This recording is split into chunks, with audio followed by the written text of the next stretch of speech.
महाशिवरात्रि व्रत कथा।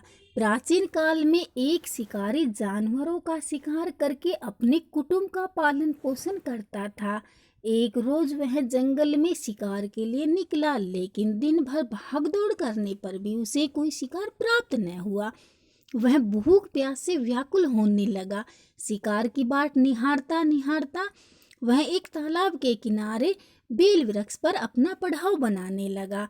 बेल वृक्ष के नीचे शिवलिंग था जो बिल्व पत्रों से ढका हुआ था। शिकारी को इस बात का ज्ञात न था। पड़ाव बनाते बनाते उसने जो टहनियाँ तोड़ी वे संयोग से शिवलिंग पर जा गिरी।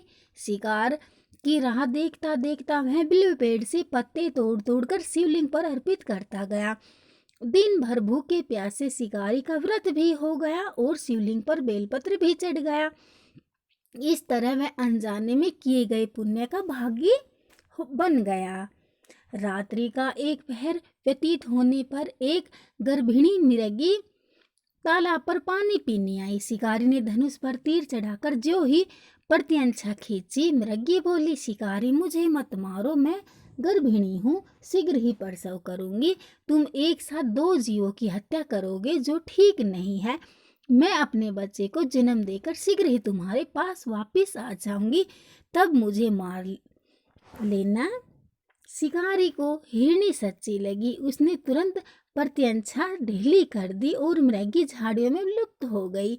कुछ समय उपरांत एक और मृगी उधर से निकली। शिकारी बहुत खुश हुआ कि अब तो शिकार मिल गया। समीप आने पर उसने धनुष पर बाण चढ़ाया। मृगी ने विनम्रता पूर्वक निवेदन किया, हे शिकारी, मैं थोड़ी देर पहले ही ऋतु से निर्वित हुई हूँ, कामातुर विरहिणी हूँ, अपने प्रिय की खोज में भटक रही हूँ।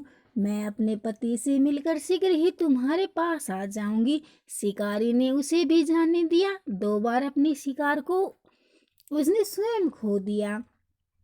उसका माथा ठनका, वह चिंता में पड़ गया। रात्रि का आखिरी पहर बीत रहा था। तभी एक अन्य मृगी अपने बच्चों के साथ उधर से निकली। शिकारी के लिए यह स्वर्णिम अवसर था। उसने धनुष पर तीर चढ़ाने में देर न लगाई। वह तीर जो छोड़ने ही वाला था कि मृगी बोली, हे शिकारी, मैं इन बच्चों को पिता के हवाले करके लौट आऊंगी, इस समय मुझे मत मार। शिकारी हंसा और बोला, सामने आए शिकार को छोड़ दूं? मैं ऐसा मूर्ख नहीं। इससे पहले मैं 2 बार अपना शिकार खो चुका हूँ।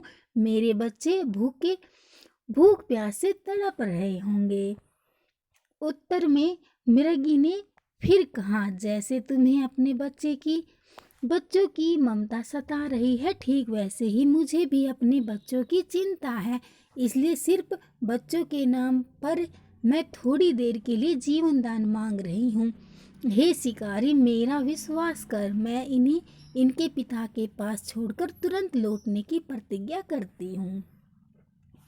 मृगी का दीन स्वर सुनकर शिकारी को उस पर दया आ गई।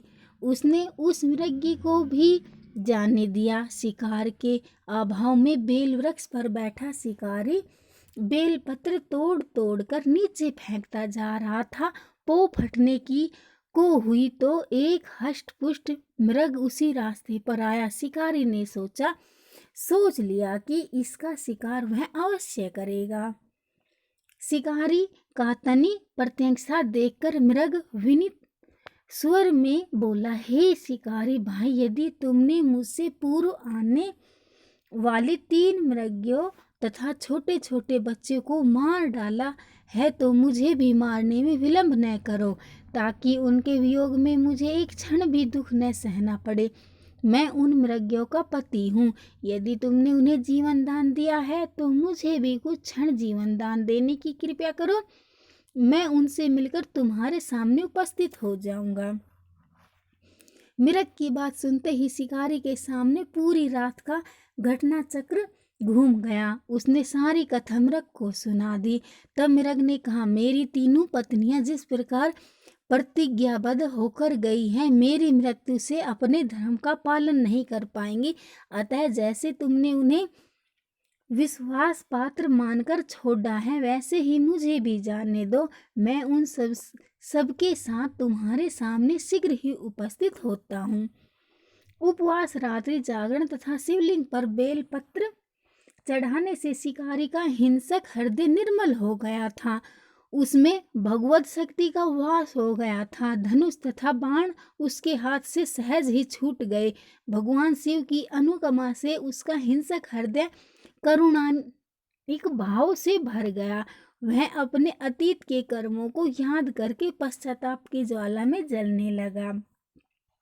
थोड़ी ही देर बाद मृग सह परिवार शिकारी के समक्ष उपस्थित हो गया ताकि वह उनका शिकार कर सके, किंतु जंगली पशुओं की ऐसी सत्यता, सात्विकता एवं सामूहिक प्रेम भावना देखकर शिकारी को बड़ी ग्लानि हुई।